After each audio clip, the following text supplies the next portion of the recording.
దాన్ని మనం పాడు చేస్తాం. అర్థమైందా మీకు? ఈ ములమ ఏవైతే అంతకుముందు పండించేవారు, మీ పెద్ద రేటు తినేవారు, అవి మీరు తింటారు రేటు. వరి పండించేస్తారు, వరి ఎందుకు పండిస్తారు తెలియదు. మీకు లోన్ కావాలంటే లోన్ చేయండి, ఏదైనా మామూలు పంపిస్తాను, ఒకసారి మిస్కి వెళ్ళవండి దగ్గర నుంచి పంపిస్తాను. మీరు ఏడెంటుకుంటే చేయవలసింది సేంద్రీయ వ్యవసాయం చేయడానికి ట్రై చేస్తే మీ ఆరోగ్యాలు బాగుంటాయి.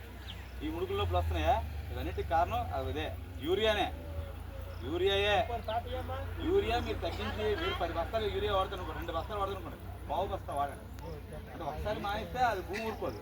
ఎందుకో మీరు అలవాటు చేస్తారు కదా. రోజు పిల్లడికి చాక్లెట్ కొని ఇస్తానంటే ఒక రోజు చాక్లెట్ మంచి పళ్ళు గుచ్చిపోతే ఊరుకోడు కదా.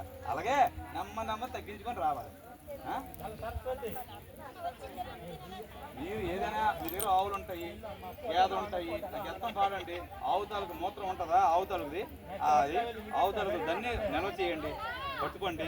మీకు ట్రైనింగ్ ఇవ్వడానికి ఇక్కడ మన ఏం పేరు విజయరాంపురం కదా, విజయరాంపురంలో ట్రైనింగ్ ఇస్తాం. 15 రోజులు పిలుస్తాం, మీ ఊరు వచ్చి పిలుస్తారు, మా వాళ్ళు ట్రైనింగ్ ఇస్తారు. ఇవి ఎలా తయారు చేయాలండి, ఈ ఆవు పేడ, ఆవు తాలూకా యూరిన్, తర్వాత ఏంటంటే ఆవు పాలు, ఆవు తాలూకు మజ్జిగ, తర్మాన్ అంటారు కదా, తర్మాన్ ద్వారా ఒక పురుగు కూడా పుట్టకని చేయొచ్చు.